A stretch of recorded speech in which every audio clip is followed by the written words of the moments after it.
নমস্কার, আমি সুস্মিতা। আবারও একটা মিনি ব্লগে তোমাদের সকলকে স্বাগত। আর এটা থার্ড দিন। আমরা চলে এসেছিলাম প্রয়াগরাজ ত্রিবেণীতে। উত্তরপ্রদেশে আমরা ঢুকে গিয়েছিলাম, তোমাদের আগের ভিডিওতে দেখিয়েছিলাম গয়া। আর আজকে আমরা চলে এসেছিলাম ত্রিবেণীতে।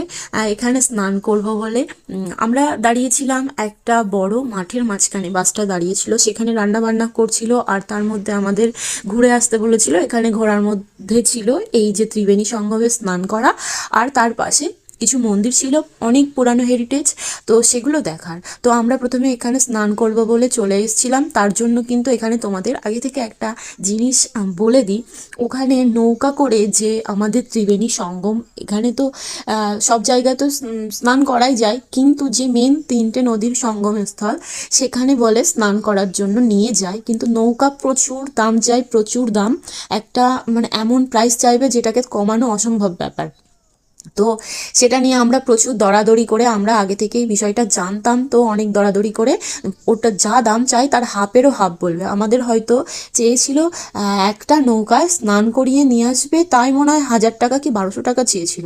তো সেটাই আমরা 10 জন ছিলাম, পার হেড 50 টাকা করে গিয়েছিলাম।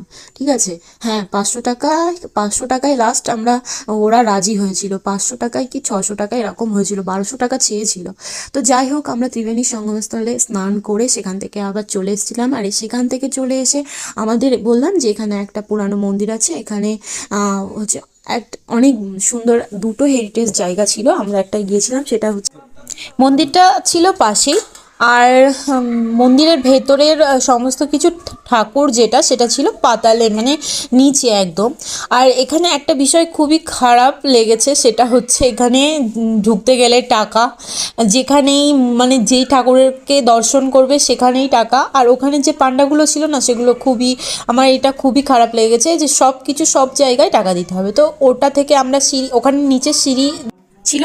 আর সেখান থেকে ঢোকবার পথেও মানে এন্ট্রিতেও আমাদের পয়সা দিতে হয়েছিল। এখানে অনেক ঠাকুর ছিল, আর সব রকমের দেবতা ছিল এখানে। তো এইগুলো দেখার পর আমরা আবার উপরে চলে এসেছিলাম। ওখানে তেমন কিছু এখানে আর দোকান ছিল না, বা তেমন কিছু দেখবার ছিল না। তারপর আমরা সোজা চলে গিয়েছিলাম বাসে।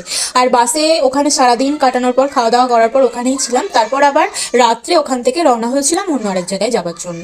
তো এই জায়গাটা যে খুব খারাপ তাও না, এই কুম্ভ মেলার সময় আসতে হতো, তাহলে এখানের সমস্ত কিছু দেখা যেত, আর তখনও স্নান করা যেত। যাই হোক, কোনো এক সময় এসছি, এটাই অনেক।